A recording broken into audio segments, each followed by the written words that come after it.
سعودی عرب میں ایک عالم نے کتاب لکھی کہ تبلیغی جماعت والے قبر پرست ہیں، اور بہت بڑے عالم ہیں، میں ان کا نام بھی بیان کر سکتا ہوں لیکن فتنے کے علاوہ کچھ بھی نہیں ہوگا. عربی میں کتاب ہے ان کی، میں نے خود پڑھی ہے. بہت بڑے چوٹی کے عالم اور بڑے نیک پرہیزگار. کتاب میں کیا لکھ رہے ہیں؟ تبلیغی جماعت والے کیا ہیں؟ قبر پرست. میں نے کہا اگر کچھ اور کہہ دیتے شاید ہم مان لیتے، شاید کہ امکان تھا. 3 دن کی جماعت میں نکل کے دیکھ لیتے تو پتہ چلتا کہ تبلیغی جماعت والے جتنے قبر پرستی کے خلاف ہیں عملاً اتنا شاید دنیا میں کوئی دوسرا. وہ تو توحید میں اتنا مبالغہ کرتے ہیں کہ جہاں ہونا چاہیے وہاں بھی نہیں ہونے کے قائل. کہتے ہیں اللہ سے سب کچھ ہوتا ہے، دکان سے کچھ بھی نہیں ہوتا. اس چکر میں بعضوں نے دکانوں پہ تالے ڈال کے نکل گئے. یہ وہ تو جہاں سے ہو رہا ہے وہاں سے ہونے کے قائل نہیں ہیں، تو جہاں قبر سے نہیں ہو رہا وہاں سے ہونے کے کہاں سے قائل ہوں گے. لیکن کیا ہے، فتنہ پرست لوگوں نے علماء دیوبند کی کتابوں کو سے تروڑ مروڑ کے چیزیں نقول کے ایسا ملغوبہ بنا کے عرب علماء کے سامنے پیش کیا کہ وہ بھی کنفیوژن کا شکار ہوئے ہیں. میں نے کہا یہ بزرگ عالم ایک دفعہ ادھر پاکستان یا ہندوستان آ جائیں، میں ان کو شب جمعہ میں لے کے جاؤں گا اور کہوں گا ان کا بیان شروع اس سے ہوتا ہے کہ اللہ سے ہوتا ہے، اللہ کے غیر سے نہیں، درمیان میں بھی یہ اور ختم بھی اسی پہ. اور ہم نے تبلیغ میں درجنوں بار دیکھا ہے کہ قبر کے سامنے سجدہ کیے ہوئے لوگوں کو اٹھا کے ان کو قبرستان سے اٹھا کے کہاں لے کر آئے ہیں؟ مسجدوں میں.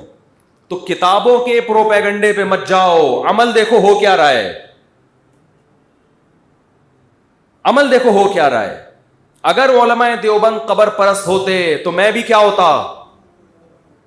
مجھے تو جو قبرستان جتنا جانا سنت ہے اتنا بھی ہم نہیں جاتے.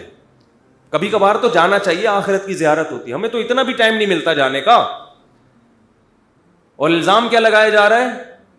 اس وقت بر صغیر میں توحید اگر بچی ہوئی ہے تو علماء دیوبند کی وجہ سے. بہت بڑا کردار ہے ان کا اس میں، ورنہ سب مزار پرست ہوتے. سروے کرو، سفر کرو. میں گلگت گیا ہوں، چترال گیا ہوں، جہاں مزار پرستی نظر آئے گی وہ جگہیں جہاں علماء دیوبند کے اثرات نہیں ہیں. جہاں مزار پرستی نہیں ہے وہاں کس کی تعلیم کے اثرات ہوں گے؟ علماء دیوبند. پورے بر صغیر میں جہاں بھی جاؤ، آپ